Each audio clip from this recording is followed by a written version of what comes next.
Setiap kebaikan mesti ditebarkan. Bismillahirrahmanirrahim. Assalamualaikum warahmatullahi wabarakatuh. Sahabat Rabanitur, jumpa lagi di Untold Story of Tanah Suci, persembahan dari Rabanitur kepada Anda pecinta dan perindu Baitullah. Hari ini hadir bersama saya Ustadz Wahab. Nah, Ustadz Wahab ini alhamdulillah beliau nih udah berapa puluh tahun ya membimbing jamaah ininya apa, dan jamaahnya juga udah ribuan setahun. Mungkin beliau roughly berangkat 50-60 grup gitu ya tadi ya, alhamdulillah, insyaallah. Nah, kita akan mendengarkan cerita beliau, kita akan mendengarkan apa sih gitu hikmah-hikmah yang atau pelajaran yang kita bisa gali dari beliau selama membimbing jamaah yang sudah bertahun-tahun ini dengan segala macam tingkah polanya ya Tati ya gitu. Karena ya itulah tantangan kalau jadi ustadz ini kan, kita tanggung jawab ya Tat dengan jamaah, tidak hanya tanggung jawab untuk mengurusin mereka ibadah, tapi juga yang berkaitan dengan mental mereka, fisik mereka dan lain sebagainya. Mangga Tat, kita mau ngobrolin apa nih Tat? Mungkin Ustadz dulu yang cerita dulu dah. Mungkin kita udah tahu bahwa setiap orang ke Tanah Suci itu kan itu panggilan ya Tat ya. Tidak semua orang punya kesempatan yang sama. Mangga Ustadz mungkin bisa cerita ke teman-teman. Ya, baik. Bismillahirrahmanirrahim. Assalamualaikum warahmatullahi wabarakatuh. Waalaikumsalam. Alhamdulillah, wassalatu wassalamu ala rasulillah wa alihi washabihi wa wala amma ba'du. Terima kasih banyak Bu Haji atas undangannya yang spesial ini. Masya Allah, alhamdulillah bisa silaturahim dan bisa berbagi tentunya dengan sahabat Rabanitur, yang mana semua sudah pada tahu istilahnya yang namanya umroh, haji itu murni panggilan Allah Subhanahu wa taala. Sehingga konsepnya adalah Allah tidak memanggil orang-orang yang mampu, tapi Allah akan memampukan orang-orang yang terpanggil. Sehingga sekaya apapun seseorang, kalau belum terpanggil, dia nggak akan berangkat. Tapi sekondisi apapun dari sisi finansial, karena permasalahan itu rata-rata dari masalah finansial. Kalau dilihat dari sisi finansial sepertinya mustahil gitu, tapi kalau kata Allah berangkat, nggak peduli apa-apa. Saya banyak menemukan jamaah-jamaah yang, mohon maaf, ini harus disclaimer dulu ya, bukan sedang merendahkan, gitu, bukan sedang merendahkan. Saya pernah bawa jamaah itu, beliau hanya supir taksi, ya supir taksi yang sudah masyhur, bukan yang online gitu ya. Secara perhitungan matematika nggak mungkin dia berangkat, tapi dia punya amalan yang sangat luar biasa. Masya Allah. Ketika sore hari, yang justru itu sore hari itu kan penumpang tuh sedang banyak-banyaknya, beliau sebelum asar malah gitu beliau sebelum asar malah berhenti. Beliau setiap hari sebelum asar itu memutuskan malah untuk berhenti. Berhenti, pulang, dan dia ke masjid, sholat asar berjamaah, kemudian ngajarin anak-anak ngaji. Masya Allah. Jadi lebih memilih itu daripada narik taksi yang jam padat ya. Padahal justru itu jam-jam padat padatnya yang banyak kliennya. Nah, dan beliau bercerita istilahnya, beliau bertawasul dengan itu, dengan amal soleh itu, dan memang itu yang diajarkan oleh Rasulullah kita, Rasulullah SAW, bertawasul dengan amal soleh. Keinginan beliau bisa berangkat ke Tanah Suci dan dengan cara Allah, dan memang suka-suka Allah. Dengan cara Allah Subhanahu wa taala dia bisa berangkat ke Tanah Suci, dan bahkan bukan dengan paket yang murah, bahkan dengan paket yang mahal. Saya tanya dari mana? Gak tahu, saya juga bingung, kan gitu. Masya Allah. Pun begitu juga, mohon maaf, lagi-lagi ini bukan sedang merendahkan. Saya pernah bawa jamaah juga, bahkan satu kamar dengan saya. Itu beliau kuli bangunan. Masya Allah. Kuli bangunan, yang kuli bangunan itu bukan tukang gitu, tapi laden. Gitu, yang kita tahu lah bayarannya berapa, gitu kan.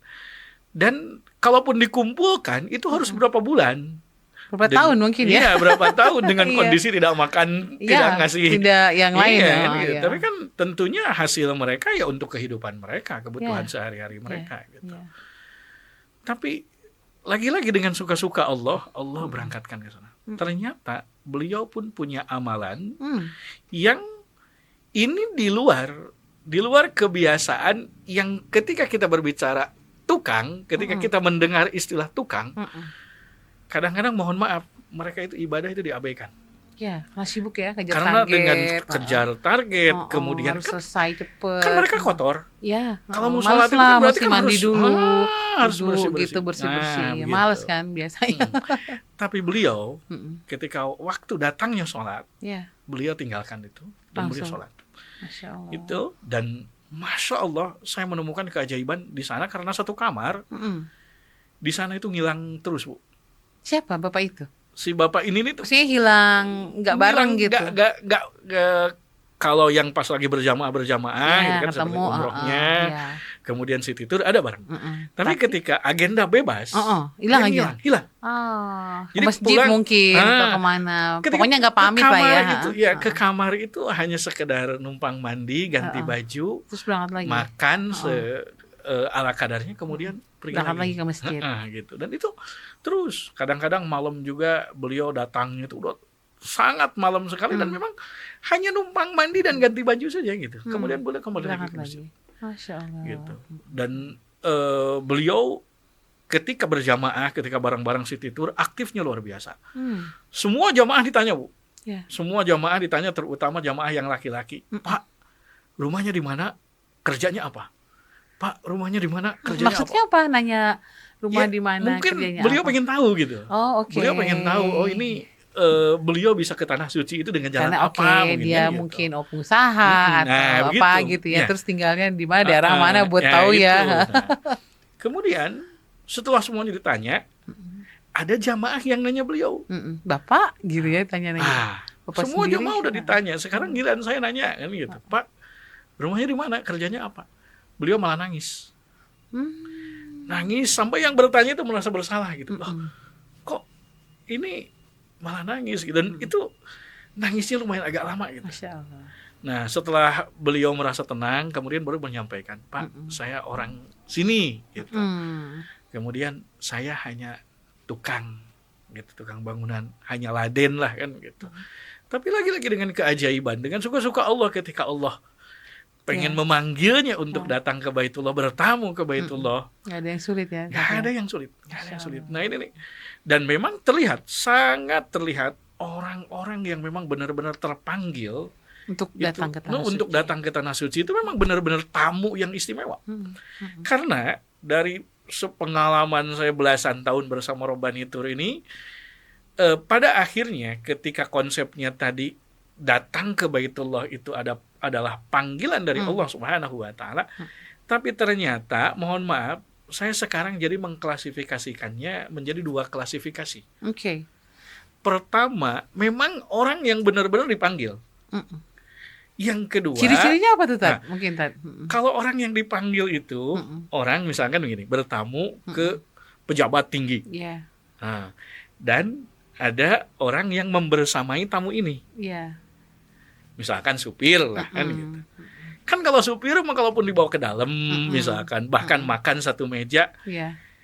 dia nggak punya tujuan apapun dan tidak punya kepentingan apapun Oke. gitu. Sehingga apa? Tidak menyampaikan sesuatu ke pejabat Iya. pun. Ya udah, pokoknya Ya gitu udah, aja. pokoknya saya ngikut aja Iya. gitu loh. Sama, tapi kalau orang yang benar-benar undangan, dia Panggil.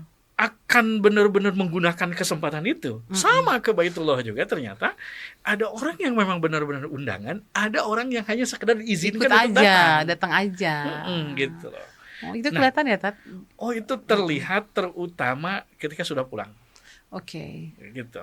Sehingga orang yang benar-benar dipanggil itu ke sana itu benar-benar memanfaatkan momen dengan sebaik-baiknya dan Waktunya. ketika gitu ya. diberikan nasihat untuk berubah, memang benar-benar berubah. Oke. Tapi kalau orang yang hanya sekedar diizinkan untuk datang ke sana, itu ketika pulang tuh Biasa istilahnya aja gitu ya, Tad? kembali ke setelan awal. Oh, Masya Allah. Gitu, kembali Setelan ke setelan awal lagi gitu. Karena apa? Karena memang saya lihat dari perjalanannya, dari mulai berangkat, kemudian ketika di sana, itu sebetulnya saya sudah bisa menilai gitu. Wah, ini mah hanya sekedar nebeng gitu, hanya sekedar nebeng sehingga ketika pulang Jadi tuh Allah izinkan Allah hanya izinkan gitu. untuk dia datang Untuk dia ke datang, sana. gitu. Tapi mungkin Allah bukan, tapi kan terkait misalnya, oh kalau kita doa di Raudah kan insya Allah dikabulkan, doa di Multazam. Nah itu gimana tuh kan? Allah itu tahu manusia itu sampai ke dalam hatinya. Iya. Gitu. Sehingga Allah tuh tahu mana yang serius, Mm-mm. mana yang tidak. Mm-mm. Gitu. Sehingga orang-orang yang tamu benar-benar tamu undangan pasti orang-orang yang serius gitu. Tapi kalau sama tadi ketika bertamu ke nebeng. pejabat kan Iya. gitu, ketika makan bareng di meja yang sama, Iya. makan bareng, bahkan menikmati Iya. tahu makanannya enak. Ketika pulang tuh Ya sudah gitu ya aja. sudah, Bawa makan gitu. enak aja tahu istilahnya makan enak gitu. aja. Oh, tahu rumahnya pejabat Iya, ini mewah. iya. Cuman gitu aja. Gitu. Sama. Tapi baik nggak tamu aja. dapet sesuatu lah dari si Nggak dapat penjahit sesuatu itu ya. yang dibawa pulang, sehingga contoh misalkan kalau datang ke pejabat atau ke orang penting makan pulang itu bawa motivasi. Ya kan, oh termotivasi, saya pengen jadi seperti itu kan gitu. Nah, pun begitu juga sama ke Baitullah. Kalau Iya. orang yang hanya sekedar diizinkan untuk datang ya nggak Iya. istimewa. Iya. Ya sama kalau misalkan tawafnya sama tawaf, sa'inya sama sa'i, sholatnya sama, doa bahkan doa. Tapi balik gitu. lagi diterima apa enggak gitu ya kan? Nah, itu makanya untuk umroh itu bahasanya bukan makbul. Tapi ini menarik nih. Umroh itu dibahasakannya dengan mabrur. Mabrur, iya. Ya kan? Beda dengan sholat, beda dengan zakat, beda dengan puasa, kan dibahasakannya itu makbul, diterima oleh Allah Subhanahu wa taala. Dan sholat jelas itu perubahannya untuk diri sendiri. Iya. Ya kan? Inna sholata tanha 'anil fahsya'i wal munkar. Jadi parameter diterimanya sholat itu ada kebaikan untuk dirinya sendiri. Iya. Gitu. Sehingga orang lain nggak tahu Iya. dia itu suka sholat atau tidak kan Iya. gitu. Karena ya itu bisa diumpetin kan gitu. Iya. Kemudian zakat pun begitu juga sama, walaupun kebermanfaatannya untuk orang lain. Tapi kan kembali itu sejatinya disebut zakat itu untuk menyucikan dirinya. Iya. Puasa Allah sampaikan la'allakum tattaqun, agar dirinya yang bertakwa. Tapi untuk umroh, untuk haji itu dibahasakannya mabrur. Makanya doanya pun semoga menjadi haji yang mabrur, semoga umrohnya mabrur, mabruroh, kan begitu. Karena mabrur itu diambil dari kata birrun, yang artinya kebaikan. Artinya apa? Mabrurun itu kebaikan yang kontinu. Karena begini, orang siapapun itu, baik yang diundang ataupun yang hanya ikut saja, nebeng Nebeng tadi ya. gitu, ketika di sana pasti baik. Pasti jadi baik. Pasti jadi baik. Misalkan contoh dari Indonesianya, sholat aja jarang. Boro-boro sholat berjamaah. Di sana sebelum adzan udah di masjid. Iya. Semuanya baik yang diundang ataupun yang nebeng tadi gitu. Ya. Sama, ini pun ketika bertamu ke pejabat pun sama kan gitu. Tamu aslinya makan, ya ikut juga makan kan gitu. Sama, di sana pasti baik. Tapi tadi orang yang nebeng itu ketika pulang akan kembali ke setelan awal. Balik lagi. Nah, Hanya di sana aja dia hanya di sana berubah aja. gitu Pasti ya. kalau di sana mah ya pasti terbawa suasana dengan kondisi dan yang sebagainya. Betul. Disebut mabrur itu karena apa? Kebaikannya diterima oleh orang-orang sekitar itu. Makanya bahasanya mabrur, sehingga apa? Kebaikan yang di sana dilakukan itu terbawa ke tanah air, terbawa ke daerahnya, terbawa ke kampungnya, terbawa ke keluarganya, makanya Ke bahasanya dirinya mabrur. juga sendiri. Nah itu sebetulnya sama ketika bertamu ke misalkan ke seseorang yang penting atau ke pejabat, dia pulang itu kan motivasi yang didapat ketika bertamu itu dia terus lakukan. Oh, saya biar seperti yang tuan rumah tadi itu berarti saya harus begini. Nah itu sama sebetulnya kalau kita analogikan ke tamu itu. Iya. Nah, Tat sepanjang membimbing nih, dari tahun ke tahun gitu kan.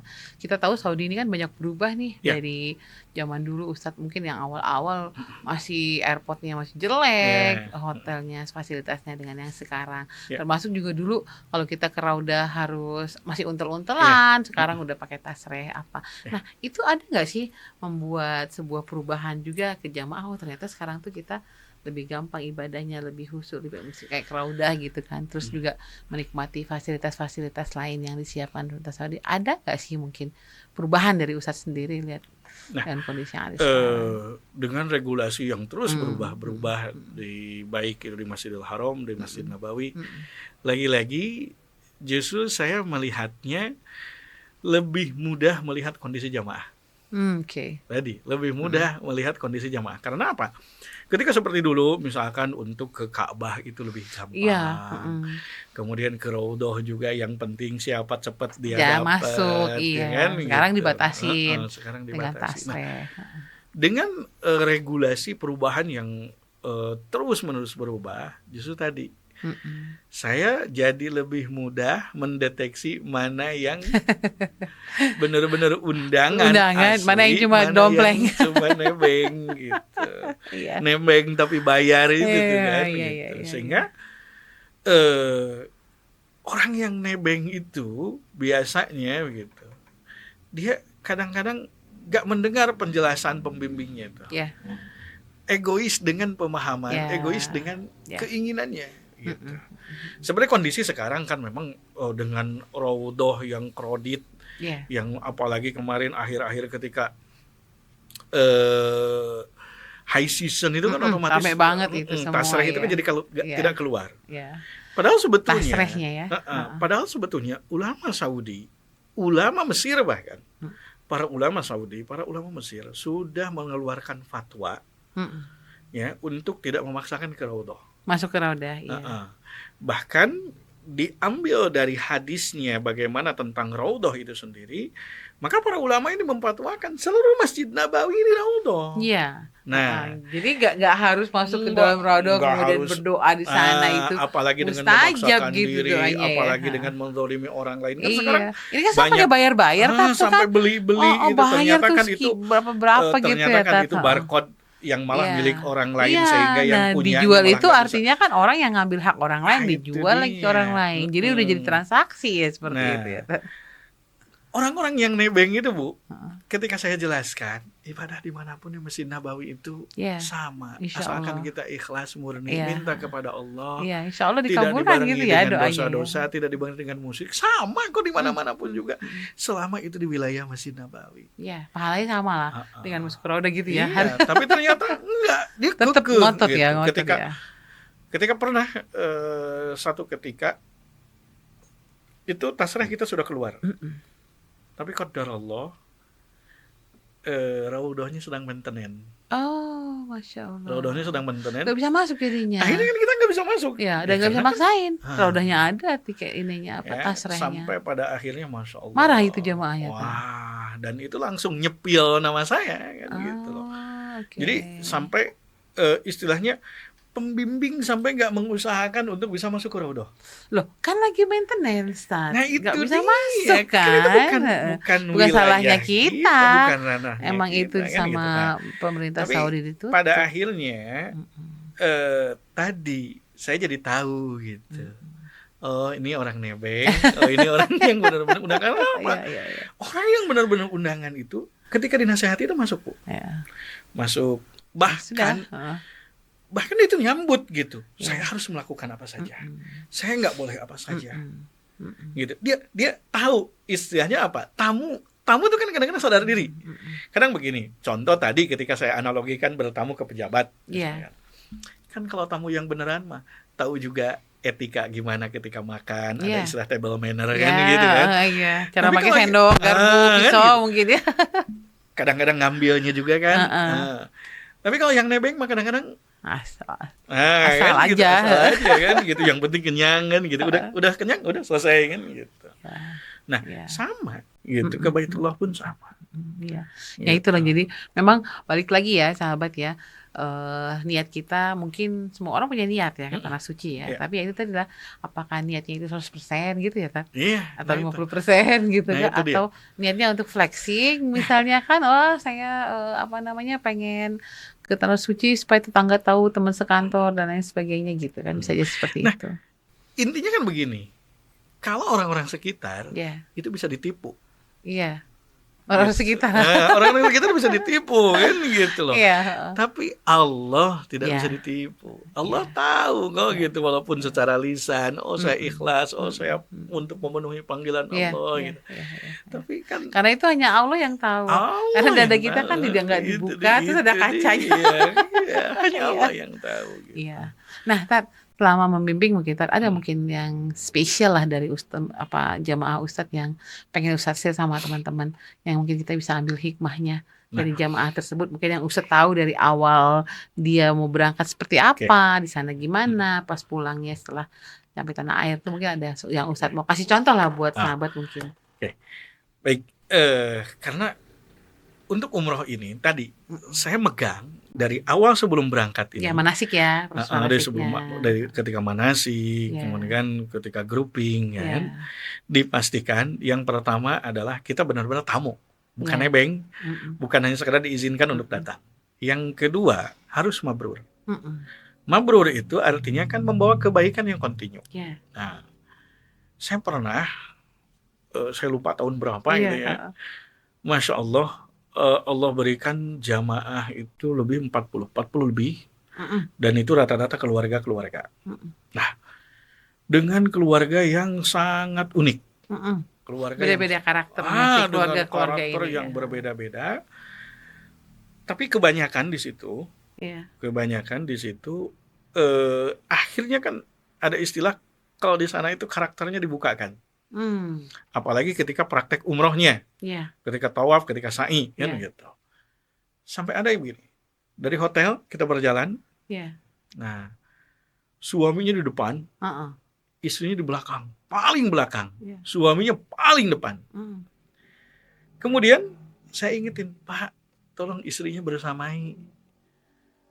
Beliau ini udah mau masuk ke masjid nih. Iya, lagi jalan dari hotel itu ya. Lagi jalan dari hotel. Beliau malah menyampaikan, biarin aja, hilang. Masya Allah. Kata saya, Pak, istighfar. Iya.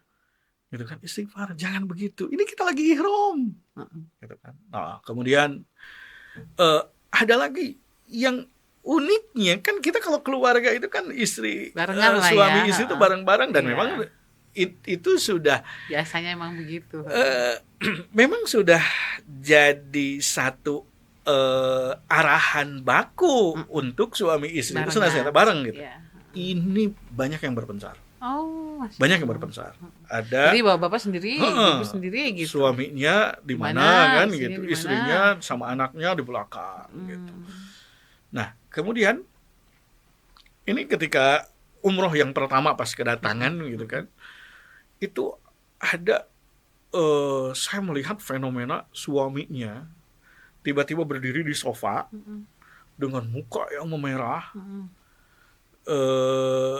dia sedang marah ke istrinya kan Oh. gitu. Itu masih hubungan dengan itu, tapi orang yang berbeda gitu. Belum lagi ada yang pokoknya di situ Ini itu keluarga ini begini modelnya. keluarga ini begini, kalau Keluarga ini begini, kalau ini Oh, begini. tiap-tiap Jadi keluarga banyak punya karakter gitu. yang beda Heeh. ya. Nah, kemudian akhirnya karena saya menemukan sesuatu yang aneh, Heeh. akhirnya saya gali kan. Ke masing-masing Gali keluarga satu-satu. itu. Heeh. Oh, ini ternyata keluarganya basicnya begini di Indonesianya. Mm-mm. Oh, ini begini, oh ini begini, kan begitu. Mm-mm. Sampai pada akhirnya di umroh yang kedua, saya pun Iya. melihat fenomena yang Hampir sama dengan yang hampir umroh sama, pertama tadi. Iya. dengan umroh yang pertama. Kemudian pas di malam terakhir, Iya. akhirnya saya kumpulkan semuanya. Mm-mm. Saya kumpulkan semuanya, saya pakai momen untuk muhasabah, ngajak mereka muhasabah. Oke. Dan saya tekankan di muhasabah itu adalah muhasabah keluarga, Mm-mm. gitu kan, supaya mereka bisa memperbaikilah keluarga mereka. Sebetulnya visi mereka dalam berkeluarga itu apa sih? Iya. Pengennya apa sih berkeluarga tuh kan gitu. Karena memang saya pun ya orang parenting juga kan gitu. Jadi paham lah gitu gimana cara memperbaiki mereka itu kan. Akhirnya entah berapa jam gitu Iya. kita muhasabah gitu di situ. Iya. Kemudian saya sampaikan setelah di akhir muhasabah itu, saya sampaikan kepada seluruh jamaah, malam ini gak ada yang boleh tidur. Hmm. Semuanya silahkan berangkat per keluarga masing-masing, tidak usah rombongan, tidak usah berkelompok. Silahkan saja sekeluarga-sekeluarga. Awal. Sekeluarga-sekeluarga berangkat ke Masjidil Oh, ke Haram, masjid, iya. gitu kan. Sambil kalau yang mau tawaf wada silahkan tawaf wada. Jadi Oh, tawaf wada nggak dibarengin semuanya, Bu. Oke. Saya berikan kesempatan Mereka untuk masing-masing masing-masing. keluarga Bapak, tawaf ibu, wada anak-anaknya sambil gitu. pamitan, sambil menyampaikan keinginan keluarga itu pengennya apa gitu. Ya. Saya arahkan di sana untuk itu. Nah, akhirnya mereka setelah muhasabah itu semuanya berangkat ke dengan sana. keluarga mereka masing-masing. Dan besoknya kan kepulangan. Saya melihat itu seperti pada keluarga baru. Oke. Bahkan ada yang ini beliau udah pensiun, udah lumayan sepuh aja kan gitu, cucunya udah banyak kan gitu. Ketika pulang itu, Bu, dari hotel saya lihat dari pagi itu makan bareng. Yang tadinya nggak tahu tuh di bapaknya di mana, yang ibunya itu di mana. udah berjauhan. Itu Masya Allah. Ya.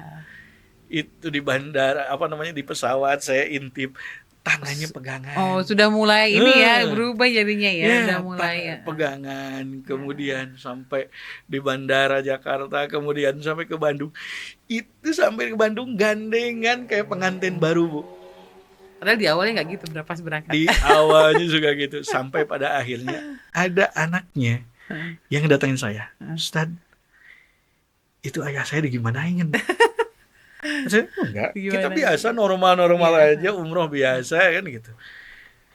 Beliau menyampaikan, saya belum melihat fenomena ini sebelumnya. Gitu, sebelumnya kan gitu. Nah, kemudian ada juga yang tadi gitu kan, jamaah yang luar biasa di sana tuh kan gitu, dengan keluarganya itu panas gitu kan. Ya. Di sininya jadi keluarga yang luar biasa. Padahal Allah uji sebelum berangkat itu dia hijrah. Jadi dia hijrah, kemudian